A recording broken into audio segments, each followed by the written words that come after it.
আসসালামু আলাইকুম, welcome back to my channel Suma kitchen. আমি আজকে আপনাদের তৈরি করে দেখাবো পার্শে মাছ দিয়ে একটা দারুণ রেসিপি, যেটা হলো তেল পার্শে। গরম গরম ভাতের সাথে কিন্তু এটা ভীষণ ভালো লাগবে। তো চলুন দেখিয়ে দিই এই পার্শে মাছের তেল ঝাল কি করে তৈরি করতে হয়। আমার চ্যানেলে যারা সাবস্ক্রাইব করেননি অবশ্যই সাবস্ক্রাইব করবেন। তো গ্যাসের ওভেনে একটি কড়াই বসিয়ে দিয়ে কড়াইটি গরম করে আমি দিয়ে দিচ্ছি সরিষার তেল। তেলটা আমি ভালো করে গরম করে নেব। আর এখানে পার্শে মাছে আমি নুন আর হলুদ মাখিয়ে রেখেছিলাম, সেই মাছগুলি আমি ঢেলে দিলাম। ছোট ছোট মাছ বলে আমি সব মাছগুলো একসাথে ঢেলে দিলাম। এবারে মাছগুলি আমি ভালো করে নাড়াচাড়া করে ভেজে নেব। মাছগুলি ভাজা হয়ে গিয়েছে, এবারে আমি তুলে নিচ্ছি।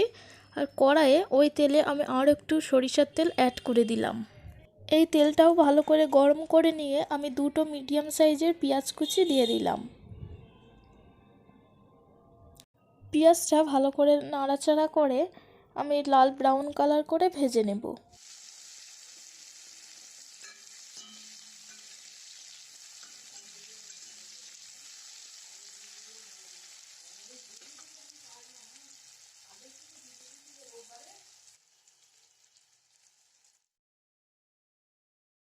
পেঁয়াজটি আমার ভাজা হয়ে গিয়েছে, এবারে আমি দিয়ে দিচ্ছি 1 চামচ লবণ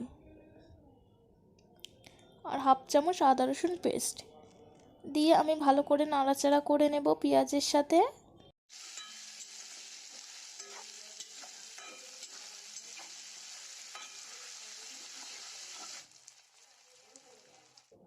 তারপরে আমি দিয়ে দিচ্ছি হাফ চামচ হলুদ গুঁড়ো, 1 চামচ ধনিয়া গুঁড়ো আর 1 চামচ লাল লঙ্কার গুঁড়ো দিয়ে পেঁয়াজটা আমি ভালো করে নাড়াচাড়া করে কষিয়ে নেব।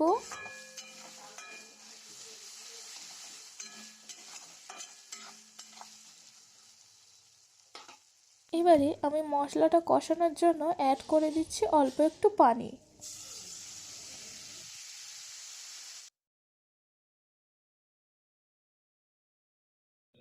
ভালো করে নাড়াচাড়া করে মশলাটি কষা পর্যন্ত অপেক্ষা করব।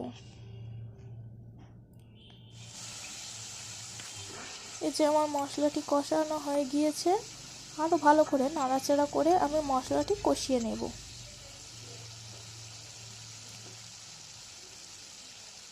দেখুন মশলা থেকে আমার তেল ছেড়ে দিয়েছে, তার মানে মশলাটি কষানো হয়ে গিয়েছে। এবারে আমি ঝোলের জন্য অল্প একটু পানি অ্যাড করলাম।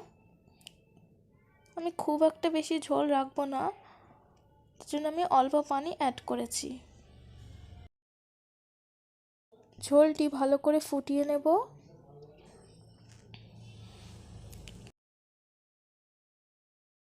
ফুটিয়ে নিয়ে আমি ভেজে রাখা মাছগুলো ঝোলে দিয়ে দেব।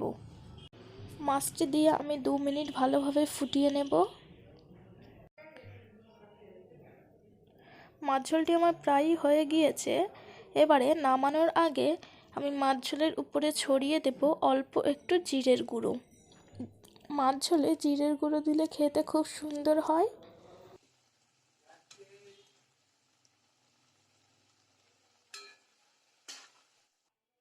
তো এবারে গ্যাসের ফ্লেমটা অফ করে দেব। তৈরি হয়ে গেল আমার পার্শে মাছের তেল ঝাল। আপনারাও বাড়িতে একবার ট্রাই করে দেখতে পারেন, খেতে খুব সুন্দর হয়। তো ভিডিওটি ভালো লাগলে লাইক শেয়ার কমেন্ট করে দেবেন। আর আমার চ্যানেলে নতুন হলে চ্যানেলটি সাবস্ক্রাইব করে বেল বাটনটি প্রেস করে অল নোটিফিকেশানটি অন করে দেবেন, যাতে আমার নতুন নতুন রেসিপির আপডেট সবার আগে আপনাদের কাছে পৌঁছে যায়।